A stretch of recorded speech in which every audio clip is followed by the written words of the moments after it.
While we're doing badge scanning, I'll go ahead and kind of get going here. So hi, I'm Natalie Somersall. I'm a principal field engineer at a company called Chainguard, and I'm here to talk a little bit about following a golden image road, or really building a golden images practice across large enterprises. So I'm going to talk about some best practices and some pitfalls that I've seen kind of doing the thing.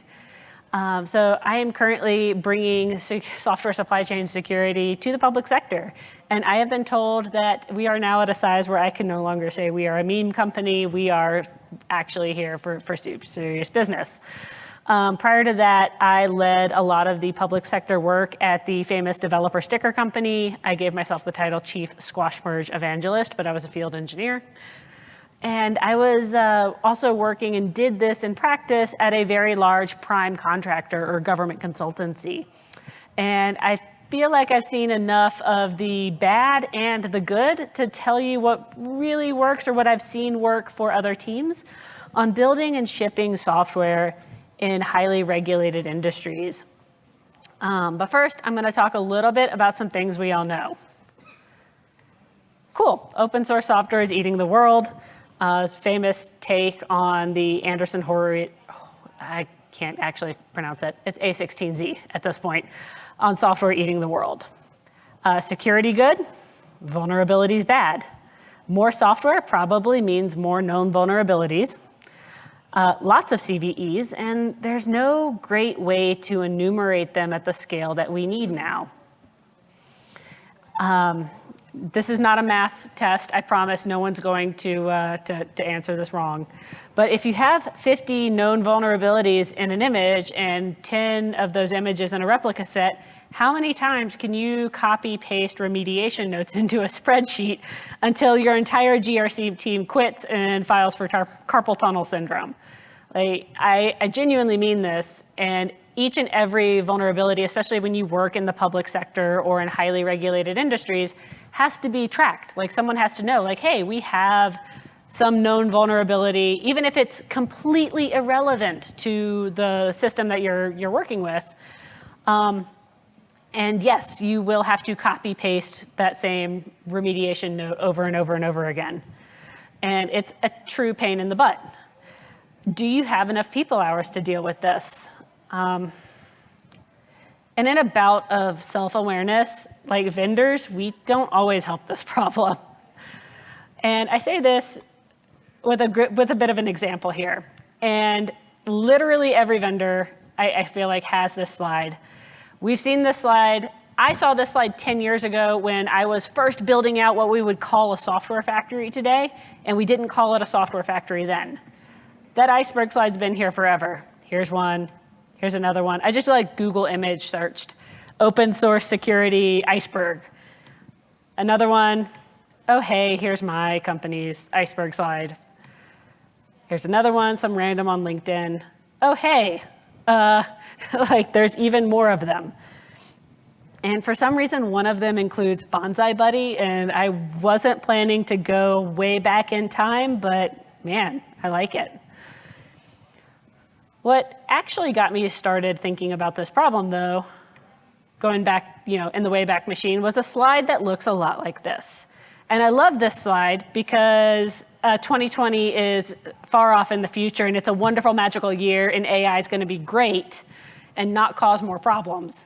But really, it's about the number of lines of code needed to run a thing, that there were thousands of lines of code that took us to the moon. But there are many millions of lines of code in your car, in the airplane that flew you here. And humans have not fundamentally changed our brain, like how much context we can keep in here in that time. What we're doing is we're reusing parts and building on top of each other's work. And open source was what made this possible. Tangentially, this graph also looks a lot like the number of known vulnerabilities filed per year. So we might be building faster, building better, building safer, but we also might be drowning our teams. Or when I come in to consult with a team, I typically ask, do you know what you're running? And the answer is always, yeah, of course I know what I'm running. And sometimes, a week, 2 weeks, 3 weeks into the conversation, oh, hey, I really didn't. I didn't know what I was running. Because I had all of these other things going on that I wasn't aware of, that I didn't have visibility into. And I come back to this life before DevOps. It did exist. We did have quite an existence beforehand. I like to say when I was your age, but that didn't really work. I started out at a school district running around with floppy disks of a program called Norton Ghost. Does anyone here remember Norton Ghost? All right, we have a couple. And we used a program called Deep Freeze for immutability, kind of. So what that would do is you would hit reboot and that other partition would rewrite itself. So you kind of would reboot to reset. We operated in cycles, same as we do with DevOps today, except the cycles were a little longer. We had hardware refreshes. We had a yearly hard drive wipe. We re-imaged monthly. Please reboot your computer was like a dozen different group policy objects. And at one point in my life, I did actually know them. And what I always came up against was, but I need this cool piece of software to do this really neat thing for my class. And if this sounds very familiar to a large-scale enterprise building a golden image program, it's because it is. Exception management will continue to be a concern. And here's how you start to think this through. We've always had golden images. These curations weren't always easy. This was before Microsoft came out with Patch Tuesday and like a regular patch cadence. So like each patch was a little bit of a drill. Configuration drift happened even with that whole reboot to reset, and rolling out a golden image was a lot harder. We had identical hardware. You had to have a vanilla OS with all the patches. You had to freeze it. You had to strip all the UUIDs out. You had to install and configure and license all of this other software. And. Containers fixed this, right? When we talk about containers and honestly ingesting open source at the enterprise, there are three kind of concerns, and it sounds kind of cheesy to say people, process, and technology, but it really is. And having built a program for this and walked teams through this, people are genuinely the biggest and most impactful part. And you can start by saying, well, who cares about this?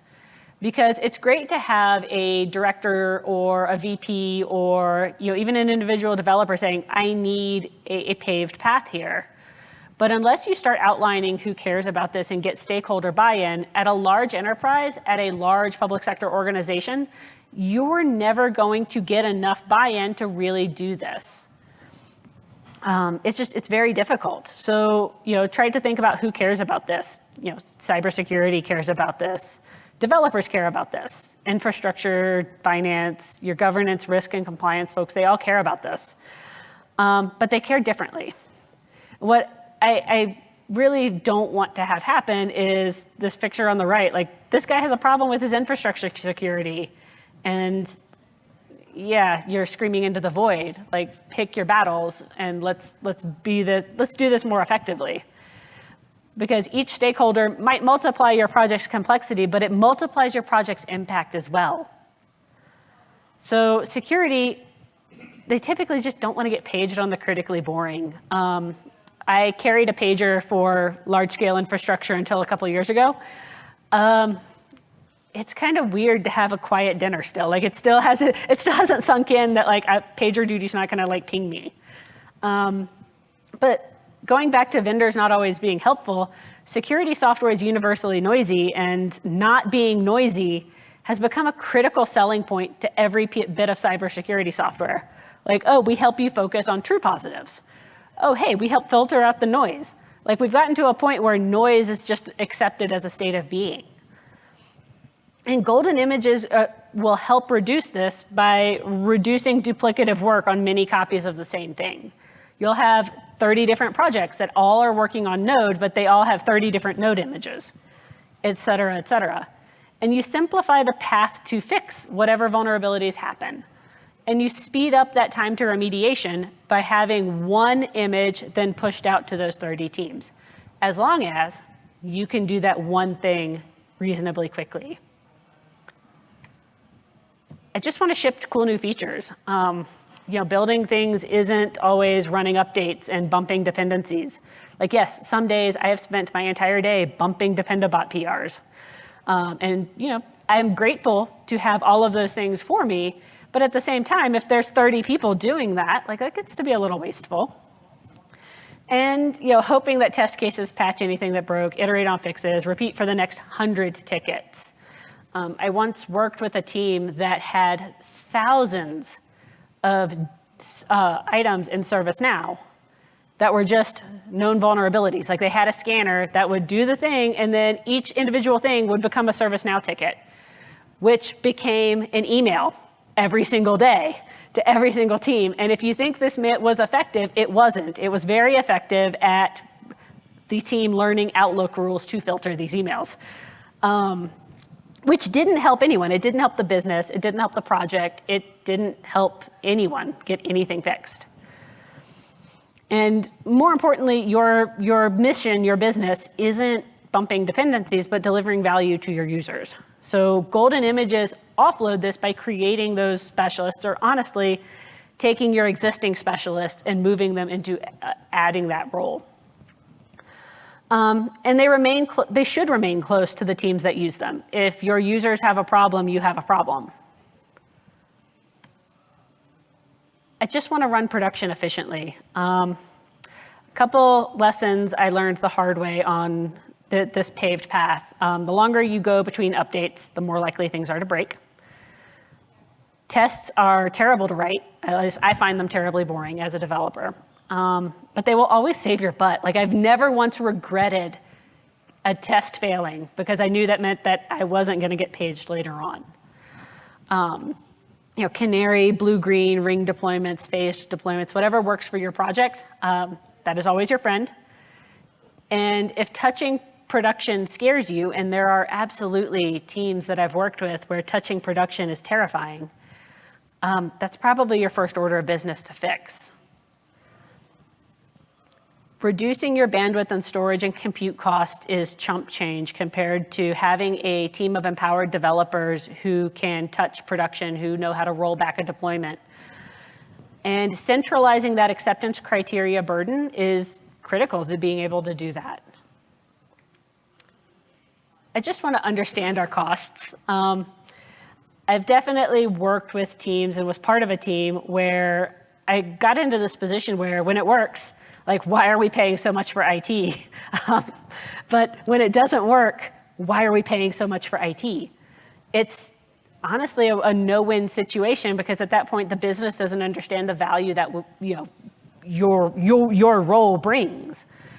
And it's super difficult to keep track of the labor costs of that software curation, of the ingestion of internal code, or open source software from the internet, scanning it, operating it, all of that. It's a lot of work. And then you add for the highly regulated industries, GRC, remediation, documentation, compiling all of that into a submittal. All of that takes work. And then at the very end of this, actually patching and remediating that software. And I come from companies and organizations where we track our hours in quarter hourly increments because that's how we build a government. That's still difficult to understand that cost. And if you're not tracking those hours, it's even harder to track those costs. Please don't fall asleep. I just want to pass the audits needed to do the business. And a key part of most of these larger enterprises are business continuity, audit readiness, change management, all of these very boring enterprisey things that get no one excited. And I do believe that not everyone should have to be an expert in FSMA and FIPS and CMMC and PCI DSS and any of these other lovely acronyms in order to enjoy their job. So centralizing this elsewhere makes a lot of sense. It keeps it simple. And most importantly, I want to talk about this guy. I just want to get my job done. Every single stakeholder in this Golden Image program wants to get their job completed. And everyone at your company, to some degree, works for money. Like, it's okay to acknowledge this, and like, no one wants to. And it's not only for money, but most folks have deadlines. If you're on one project and someone else is blocking you from doing your job, you're probably going to go around them and not, wait for forever to, impact your own work. And it's okay to say that uplifting this team of this one individual, if a security chain is only as strong as its weakest link, like spending time making things right is helpful to security. But it's also great to just have a good paved path. Having been in this situation, a lot of times there's way more process than good sense. So let's talk a little bit about where process makes good sense and talk a little bit more about where your process is actually slowing down the getting things done. So let's think a little bit about what goes into a golden image. The first one, where I always start with folks is your custom SSL certificates for your cloud access security broker. All across most enterprises, and now honestly most small and medium companies as well, have what's called a cloud access security broker or a zero trust proxy or something that is man-in-the-middling that SSL traffic. So it'll look up DNS, it might do some DNS blocking and all that good stuff, but fundamentally it is inspecting all the traffic going from your endpoint anywhere else. That is okay. It's also going to go from your production services anywhere else. That is also okay. What isn't okay is forgetting this, because if you forget this and you Google an SSL error or you ask your AI assistant, the first thing is always going to be, well, disable SSL certificate verification and it'll work again. Instant audit failure. Taking the audit failureness aside, like what does that do to your security posture if you have developers or systems administrators or anyone else disabling SSL certificate verification because they don't have the permission to fix it? It's not good. I have yet to see a cloud access security broker rollout where at least one of these places wasn't missed. Package repositories. So most folks have an internal repo of packages. That's great. That should go in your golden image. That way, when someone says, yum update, it's not pulling from some random place on the internet. Your custom configurations, your caching, your entry point scripts, your logging, forwarding, whatever needs to happen there goes there. And lastly, like OCI labels. Containers allow you basically an infinite number of key value pairs. Using these are amazing. Like future you will thank present you for putting what team maintains it. If you have a problem, where to open a support ticket, or who to reach out to. Like we forget how noisy big companies are until you've been in a big company trying to fix something and everyone goes, well, I think you should probably talk to Bob over there. And then Bob goes, no, you need to talk to Atlas. She's over in that building. I think you can reach her on Slack by, that just is really hard. And you can attach all of that information about your golden image program to your image. But honestly, as little as possible should go in that image. It's less to maintain in-house. But really, you really need to think through how fast can you change? Because you will forget something. The larger scale that project gets, you will not know all of your requirements up front, and that's okay. Your speed is your safety. And what I mean by this is both speed to remediation, but more importantly, shadow IT. Because if you have a user requesting something and it waits for more than a day, how long is your team going to stay, hey, well, I just need to wait on legal to say something, or I need to wait on some policy team, I need to wait on a security team to say something before they sneak something in on a thumb drive? If touching any of this scares you, of course, fix that first. But this loop between a user asking a question and getting a yes or no, yes, you can do this, or no, you can't, this should be a day or less, honestly, if you can. The next thing I see a lot of is this is an evangelization program. Building anything central in a large enterprise is evangelization, is DevRel, is sales, is something related to bringing this message to all of your users. And enterprises are incredibly noisy. I used to get thousands and thousands and thousands of internal emails a day, and the chances of me seeing yours are, I'm just going to say none, because honestly, if there were thousands of emails, I was never able to filter them correctly. And this needs to be both a top-down and a bottom-up evangelization, because your top-down is where you get your executive alignment and your visibility. These are the folks that are actually going, yeah, we should invest some of the business's finances into building a golden image program, into asking folks to use this, into the engineering lift needed to do this. But it also avoids the problem that we started out with on why are we spending money on things that don't break, or why are we spending so much on IT when it breaks? And then bottoms up. If a user has a problem, it's our problem. I spent quite a lot of time in central IT, and it's easy to complain about users. I'm very guilty of having complained about users. I'm also very guilty of having been that user that gets complained about quite a bit. But if a user has a problem, it's our problem. So it's great to say, come use our stuff, it's easy, and you should be saying that many, many, many times. But you should also be, from your central IT program, willing to just jump in heads first and say, hey, I'm sorry you're having a problem. Let's get this fixed for you, and actually genuinely invest in fixing it. But going back to that noise, no one can adopt a paved path if it isn't on the map. No one can do this unless the people in your company know about this. And I'm going to talk about one of my favorite pitfalls is chargeback, or enterprise cost attribution, because I did this. I did this for tens of thousands of users across about 50 different tools. And we do this thing not because it was hard, but because I thought it was going to be really easy. It's just some Python. That's it. That's all it's going to be. It's just some Python. All of these tools have APIs, they have a database, so they have something I can interact with to get the information for chargeback. How hard can this be? Famous last words. All right, so I have all this information. It goes into a SQL database. That data is raw and it's actually kind of gross. It doesn't get me the information that I need. It's somewhere in there. So, all right, so I write some ETL pipelines. I learned a thing. I was a sysadmin for a while, and ETL, different law segment thing. Screw it, great. Enterprise identity.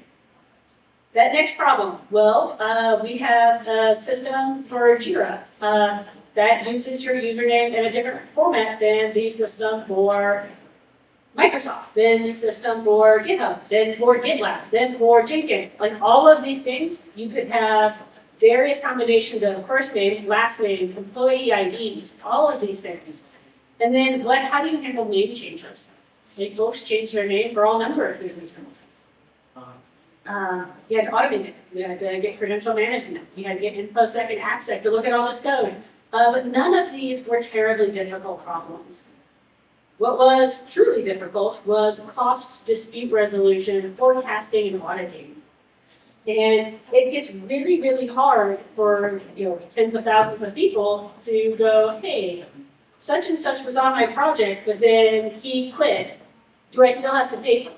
Well, yes, you still have to pay the vendor upstream for that project, so go first. Well, that's not fair. He's no longer delivering value to the company. All of these little paper cuts add up to stalling your project. And yeah, many initiatives died. If it sounds familiar, we might have learned this rhyme in nursery school about an old lady who swallowed a fly, who swallowed a spider to catch the fly, and so on and so on and so on. And then remember at the end, and then she died. Rome wasn't built in a day is another place that I see teams struggle. There's a ton of talk when you're new into a project and you're super gung-ho about this and you're really excited about a tiger team and it's the point of the spear and some other really impressive names for your first set of users. But that's just not how enterprise change happens. It happens a lot more like this.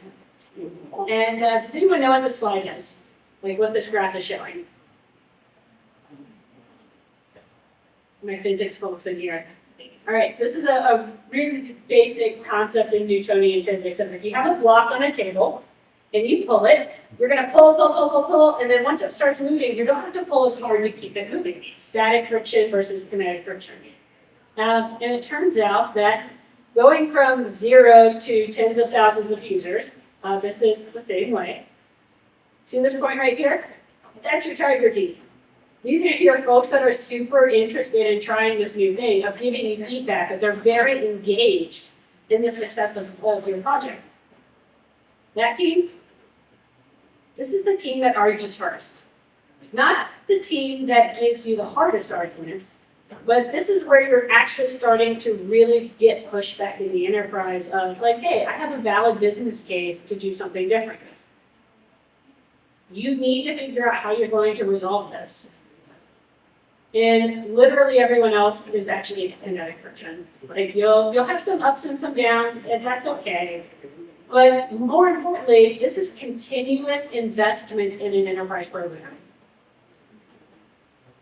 Continuous means you really also only need to put measurable things in your OKR. I have fallen on this board many, many times.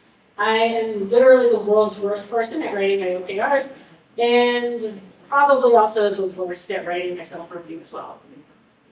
Good goals. Onboard 5 teams, each under 50 users. Like that's a tangible numbery thing that you can work with. I'm going to cut my egress costs by X%. I'm going to decommission a specific system by date. But reconsider how you rate these, because this is how I started writing my goals early on. And then at the end, my higher ups would question like, hey Natalie, why are you working on this? Like why are you doing this? So turn down shadow IT. The whole point of shadow IT is you don't know how much you have. So saying that I'm going to turn down by X% didn't really help me. I'm going to ship features faster. Cool. Are you measuring that? Have you been measuring that? Like, how do you know what faster is? And improve security without a specific target. Like, I thought this was a great goal. Didn't. And all of these big fuzzy goals meant that I also spent a lot of time doing side quests instead of doing the thing I was actually being measured on. And from here, it turns out the technology is actually a lot of hard work, but it's pretty easy compared to all of the people and process problems that I've learned. When I was first building my first iteration of this, I got a lot of misconceptions about open source software. I read in the white paper that X% of contributors are unknown, and unknown is bad. My GRC team wouldn't let me. My legal team, there's some licensing risk, there's security risk. My security scanners are alarming. X% of public repositories are neglected or malware or whatever. And then what typically pushed me down this path was, but it's free. And then what kept me on this path was, in general, open source software is actually genuinely better than what you're going to do in-house. Because most companies, and mine was not an exception, aren't in the business of building an amazing relational database or container orchestration engine or a programming language. We were in a different business. And it's never about the free, it's always about being better than what's done in-house. So how do you do this in-house? You build open source. Open source maintainers are fantastic leads of their projects. Even, or maybe even especially the benevolent dictators for life. However, for a lot of reasons, commercial packagers aren't that fast in changing. If you are trying to provide support for something for 10 years, 5 years, 1 year, on complex systems, that can be really, really hard without being able to snapshot and freeze. And it's hard to provide that support on an ever-shifting nest of dependencies.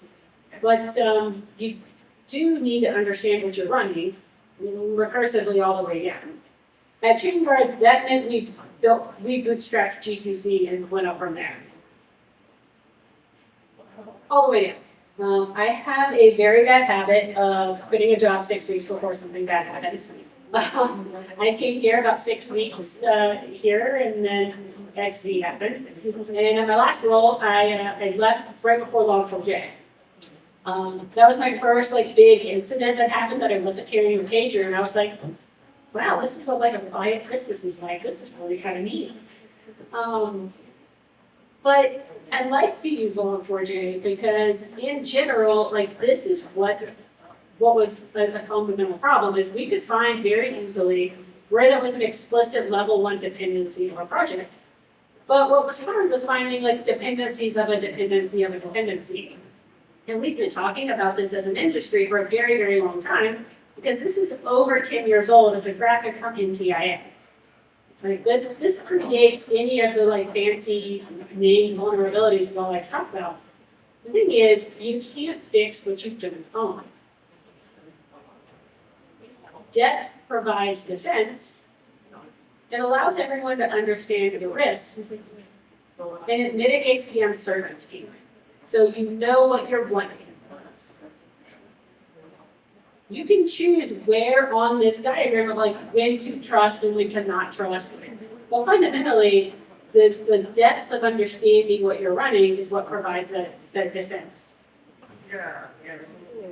End of life means end of life. This was me 6 weeks ago. I thought I was done with Python 2. That was one of the best things for 2020. Was I didn't have to worry about the weirdness is going between 2 different versions. I still have to. But keep in mind that backporting and cherry picking patches is a ton of work. And that means equally tons of testing. And you are paving your own path, you're whacking through the bush, whatever you want to, metaphor you want to go for, when everyone else has already moved on. And always ask yourself, is this really the work that you want to be doing? Is this the investment that you're going to make? Code reviews are kind of here too. Declarative builds are reviewable. They're 2-party approvable. They're testable. And we like to build a safe compiler option. So the Open Source Security Foundation releases a hardened compiler guide. Things like removing your debug symbols, having address space memory layout minimization, all that good stuff. That's actually kind of hard. Also, declaring all your dependencies explicitly, kind of hard. But if you reduce those inputs, you're more likely to have a fully reproducible build. And reproducible means you can show your work and check it. I love containers. I have come to regret container files, Docker files, whatever you want to call them, because I was promised simplicity when containers were first making their headway in the federal government. I was promised that this was going to be simpler than my make files and my spec files and my Jenkins files, and it wasn't. My equally complicated make file just became an equally complicated. And it's really hard to get a reproducible build out of that, or unless you're deliberately making that right. Doing things hard is, or doing things right is hard, but it makes life easy.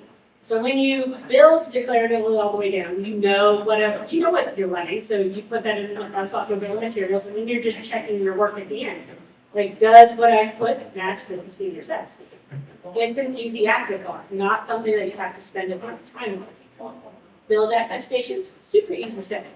Test harnesses, again, it's really, really easy. That's an investment in the speed and resiliency of your program. Yeah. And containers are a process.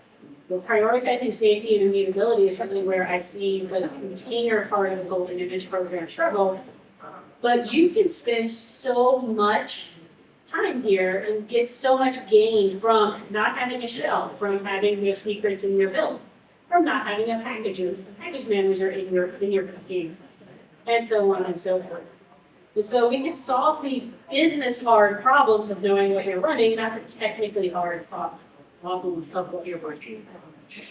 And it became equally important, or doubly important, for mission-critical disconnected environments, which is where I spend most of my time. And I had someone ask, well, what does that look like over 6 months? So we took a minimal image from 6 months ago, and we took an image from just upstream and scanned it every single day with updated scanning databases, but not updating the image, so that SHA wasn't in. And over time, that's 222 accrued versus 11. Like minimalism, hardening your file, declaring your dependencies, all of this pays off. But there are a lot of shortcuts that you can take, and I will never, ever, ever get tired of this GIF. It's a shortcut, DANGER shortcut. That's what this means. And this is where we always get to this like cost versus risk versus compliance trade-offs. So the first one is just copy it over. I know it has problems, but just gotta get stuff done. Dash privileged. I really, really wish it was called like dash only or dash danger or something like that. That just means you're running a process as root. Are you intimidated to do this? It's abandoned, but we really need it. I see tons and tons of projects that are 3 years from having a commit. It's abandoned, but we really, really need it. So we're going to accept the risk. Or we're going to run it through a Docker Slim or Slimmer of some sort that will only take over the files that we need, so maybe our scanner won't light up quite so bad, or maybe our scanner can't read red image anymore. And the biggest shortcut, the biggest temptation, the biggest problem that I see is forgetting to update that like golden dip process that you're working on. So keeping the SSL certificates up to date, updating all of the things in the image. So I see a ton of folks like, we'll pull Python latest, and then not update it so it's no longer latest. And adding or changing what's in the image, breaking things for your downstream users. Like this is a shortcut that there is no winning from. Because the thing is, we've always had paid paths. Patterns are economical. What does W14/22 mean to you? Or H6S60? Standardization allows you to design with known dimension, strength, behavior, cost, expand. And that is not a W14/22, but that is a W shape, it's like branch CLE. That second one, marking for reball. Again, telling you the size and strength and the known dimensions. It turns out this is really important because many parties work on the design and implementation of a complex thing. These parties often don't agree or honestly even like each other very much. It costs millions of dollars to design. It costs millions of dollars to operate and maintain. And it lasts a finite amount of time. Lives depend on it. Okay, this is supposed to be a software talk. Turns out civil engineering wasn't that far from software engineering. Well-maintained golden images can be safer, faster, more performant, more reliable, and more economical, easier to audit. And more importantly, it makes your teams like you who lead like them. So encouraging citizen IT and not shadow IT is the end goal of your enterprise golden image program. Ask me now. So I will be at booth G2 for most of the afternoon, but especially at 3:50. Thank you.